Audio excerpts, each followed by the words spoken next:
Welcome to Cartoonist Kayfabe Show and Tell. My name is Jim Rugg. I'm Ed Piskor. I'm Tom Scioli. This week we're going to talk about an Akira animation cell. Yes, sir, man. Probably one of the coolest things I have in my personal collection. So it's all downhill from here. There was a time when animation was done on paper, on plastic, shot with a camera. Computer intervention was maybe used a little bit for Akira, but it was pretty analog medium. We'll talk some of the innovations that went into the Akira feature film that kind of transcended what kind of animation stuff was done before and afterwards. So it's kind of like it bridges the gap from animation of yore and where anime went in the future, man. So yeah, this is a piece of cinematic history of motion picture, not just animation, but motion picture history. So you're saying this video will be a crossover hit? Big time. Let's get to it. All right, fellas. So I actually have two Akira animation cells. They're all beautiful, but this is the less sexy of the two. So we'll talk this one first, man. It's like a clown bike gets blown up. A couple of things that we could talk about with just the Akira film in general. One of the first animated features to shoot like a full 24 frames a second. So for every second of footage on the screen, there are 24 of these right here, man. Even Disney, that had the most fluid animation before that, drew less images per second. The Akira anime consists of 2,212 shots, and there are at least 160,000 of these cells that went into the entire production. 327 different colors of paints. This is called cell vinyl paint. You could still find this stuff. There are people out there still doing animation with cells and paper and all that stuff. 327 different paints were used for this thing, and in fact, 50 different colors had to be manufactured for the Akira people specifically, because a lot of the film took place at night, and a lot of animation that was done in the past, the stories, they avoided nighttime because they knew they needed these more subdued hues, that it would just increase cost. Yeah, looking at the way this looks in person and then the way it looks on the monitor, I wonder if the paint on this is very, very dark.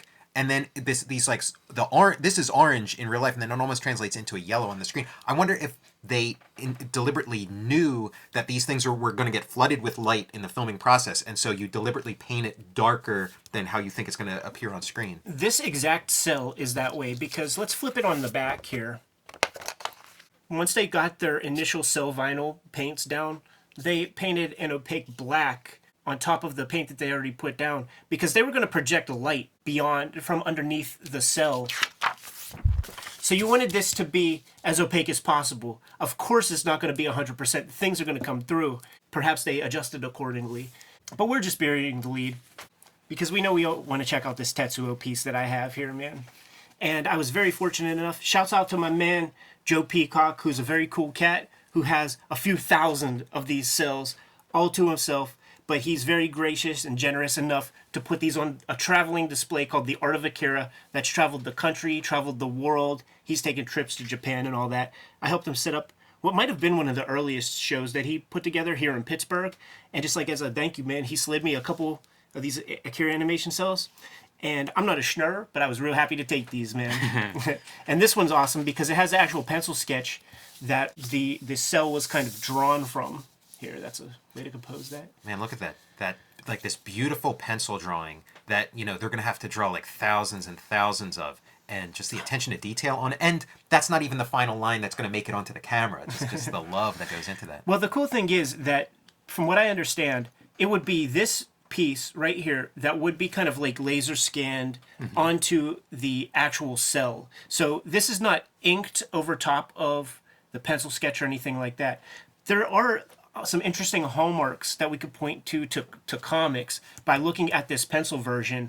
Some of the things that were common in old comics, holding lines, that would be this red line right here that obviously does not show up as a line, as a hard line in the final product, but it's letting the painters know that there's going to be a break in color right at this point. And they indicate that here with a very light blue pencil. Should be maybe a touch visible on screen right there. The other thing that obviously comes to mind in relation to comic books is the delineation of color, like as a guide on the original page for the painters who will inevitably get hold of the cell and work their magic. Maybe we should just take a look at the back of this one, and you could see that there was probably not light projected through this one, so they didn't have to put that opacity. That wasn't much of a concern of theirs. I painted a few animation cells, and I do remember that there was an order to the colors that you paint on the cell, but I don't remember what the order would be. Right, whether it was light to dark or dark to light. Exactly. What do we know what it traditionally is when silk screening? Because I think it probably mirrors that. Yeah, I don't know, and it may vary from job to job. Like in this case, you can actually see the colors that would have been painted later, right? You know, skin tones. I wonder if some of that is based on how the colors are actually laying on top of each other. You know, for example, the reds in the cape are sort of that hard edge. So you paint those first, and then you have the pieces coming out from behind those.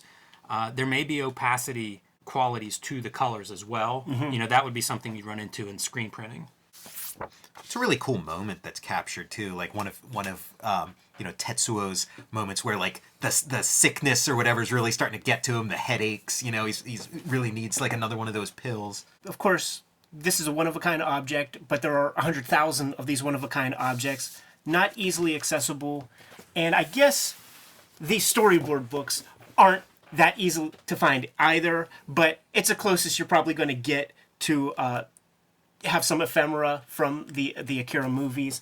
And I put some cards in here to sort of show basically around where the scene takes place. There's this B-13. So I'm looking around in the book, try to find like the B-13 sequence. It was kind of hard to like try to figure out exactly which scene this cell comes from.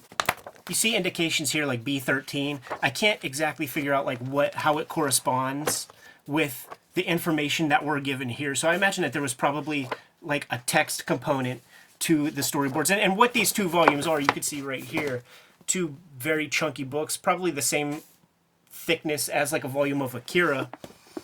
But it's Otomo's storyboards for the entire thing. And as far as I know, these storyboards are 100% Otomo. So obviously the anime is done by a team of people. And in fact, when you look at the beginning of the Akira anime, there's a company called the Akira Committee where big giant corporations pooled money together to make this thing a fucking success. Like in those 1980s, you know, it took 40 years after the war for the Japanese economy to like become booming in a way where they can invest money in like the arts in this kind of way.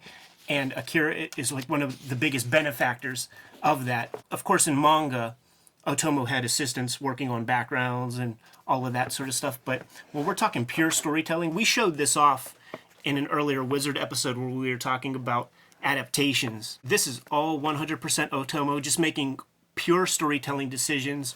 You could see right here, these are the amount of seconds and minutes that each of these pieces should show up on screen. There's a great example in the Miyazaki documentary where he's drawing his storyboards in the same way, and he's sitting there looking at the storyboard, and he looks up and he closes his eyes, and he has a stopwatch.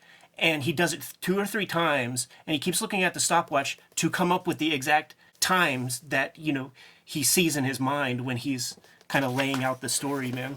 But it's in volume 2. Where we got this baby. Somewhere around here. There are like several possible scenarios where we get to see the Tetsuo. Yeah, this one looks like a real contender there. Yeah, He's got the bent. Basically, the other big contender for where the exact sequence takes place on a different. He's facing a different direction. This is one of my favorite comic-related artifacts. One of my favorite like visual storytelling pieces. And I think a lot of these storyboards are visible as an extra feature on one of the DVDs. Yeah, I think it's a laser disc. Okay, or that makes sense. Or maybe a Blu-ray. Yeah. Where you can there is an Akira DVD Blu-ray Laserdisc. There's something out there where you could just hit the toggle button, man, and go through all of these storyboards. These volumes are very readable. Like you can sit down and read them as like a pantomime graphic novel, and you'll get like a better experience than you will from a lot of like intended graphic novels. Since Akira was on our minds, And I have these Cels that I look at very routinely. We never did a show and tell featuring some old school animation Cels. One of the things that we're all known for is we actually are cartoonists who draw on paper. So why not take a look at some animation history that was done in the way that it was done for 100 years?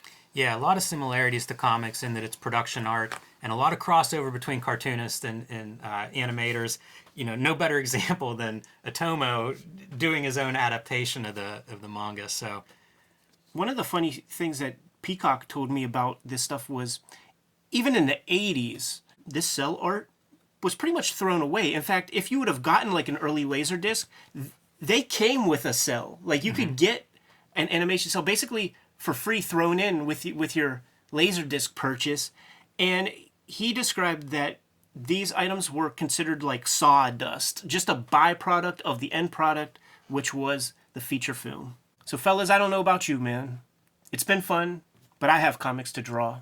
Like, subscribe, follow the channel, hit the bell icon so that you can get notified whenever we have new videos available. we have a spread shop with a lot of fresh Cartoonist Kayfabe merch in the links below. We appreciate you guys supporting the channel that way, so we're going to get back to drawing comics, but you guys know what your marching orders are.